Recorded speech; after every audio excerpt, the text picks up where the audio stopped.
Welcome to Learners Empire. Today we have the next video, lecture number 20. And in today's video, जो आज का video है, हम लोग डिस्कस करने जा रहे हैं रेमेडीज़ टू थॉट्स, यानी कि अगर थॉट कमिट हुआ है तो फिर उसके बाद इसके क्या रेमेडीज़ है, आपके पास क्या अथॉरिटीज़ है, आप किस तरीके से इसको रिकवर कर सकते हो.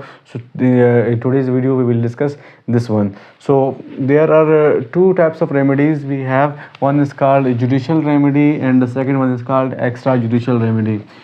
Judicial remedies means the remedies that are given by the court. by court, वो सारे रेमेडीज़ जो आपको कोर्ट देता है उसको हम लोग कहते हैं judicial remedies. Extra judicial means without court, other than court, और मीन्स हम उसको ये भी कह सकते हैं आउटसाइड द कोर्ट. जो आउटसाइड होता है कोर्ट का उसको हम लोग कहेंगे extra judicial remedies.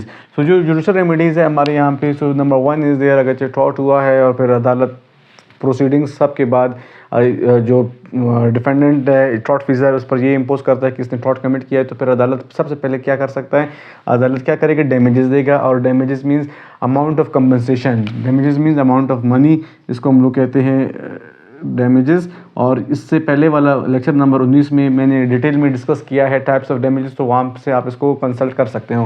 Damages means सबसे पहले अदालत क्या करेगा, अमाउंट ऑफ मनी ग्रांट करेगा प्लेंटिफ को अगर जब उसका केस प्रूव हो गया.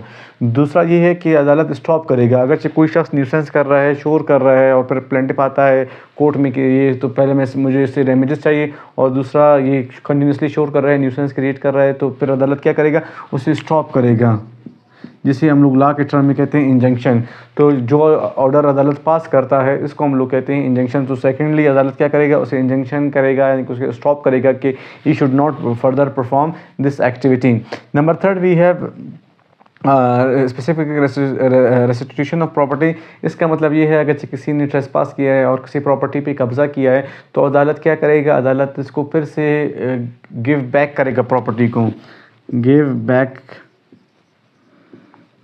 to the real owner.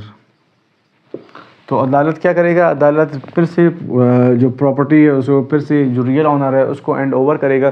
तो जो थॉट की रेमेडीज़ है, जो जुडिशल रेमेडीज़ है जो कोर्ट में होते हैं वो 3 होते हैं. एक पैसे ग्रांट करना प्लेंटिफ को, दूसरा डिफेंडेंट को स्टॉप करना कि वो किसी काम को ना करे, तीसरा कि जो डिफेंडेंट था उसने किसी प्रॉपर्टी पे कब्ज़ा किया था या उसमें उसने इंटर हुआ था तो अदालत क्या करेगा, उसको फिर से रीबैक करेगा और ऑर्डर ये पास करेगा कि ये जो प्रॉपर्टी है फिर से प्लेंटिफ की तरफ जाना चाहिए और डिफेंडेंट को उधर से निकलवा देगा. So these are the judicial remedies.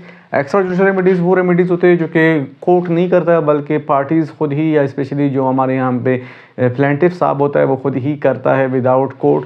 So number 1 is expression of trespasser. तो नंबर 1 अगर कोई ट्रेसपासर, सपोज हो कि एक प्रॉपर्टी है जिसमें ए का प्रॉपर्टी है और बी कोशिश कर रहा है उसमें इंटर होने का, तो उस सूरत में क्या करेगा, इस सूरत में जो पहला वन है कि ए उसको अलाउ नहीं करेगा, उसको उधर से निकाल देगा, दिक्कत देगा उसको निकालने के लिए. तो नंबर 1 है कि ए के पास अथॉरिटी है कि बगैर कोर्ट के जाने के कि वो जाए कोर्ट में केस फाइल करे और उसको कहे कि अभी इसको मेरे घर से निकाल दो. जैसे ही उसके घर में या प्रॉपर्टी में या गार्डन में इंटर हो रहा है तो नंबर 1 उसके पास अथॉरिटी ये है कि उसको घर से निकाल दे, उसको एक्सपेल कर दे, उसको पुश करे, उस पर फोर्स इस्तेमाल करे ताकि वो घर से निकल जाए.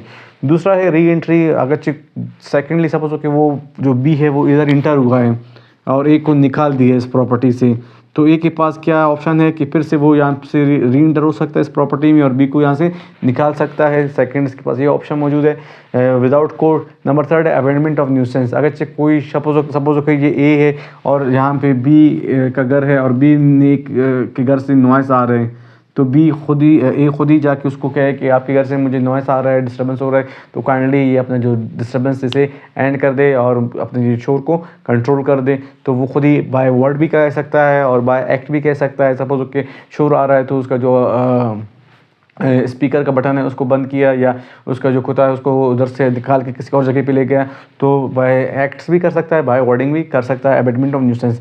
And last one is there that is distress damage peasant.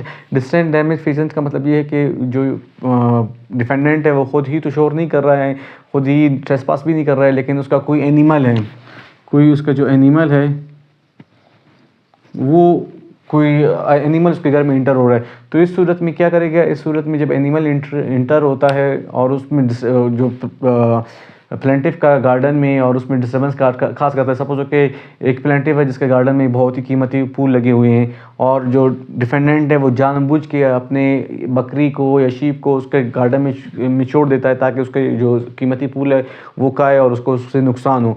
तो इस सूरत में जो प्लेंटिफ है उसके पास ये ऑप्शन मौजूद है कि वो जो उसका एनिमल्स है उसको सीज़ कर सकता है।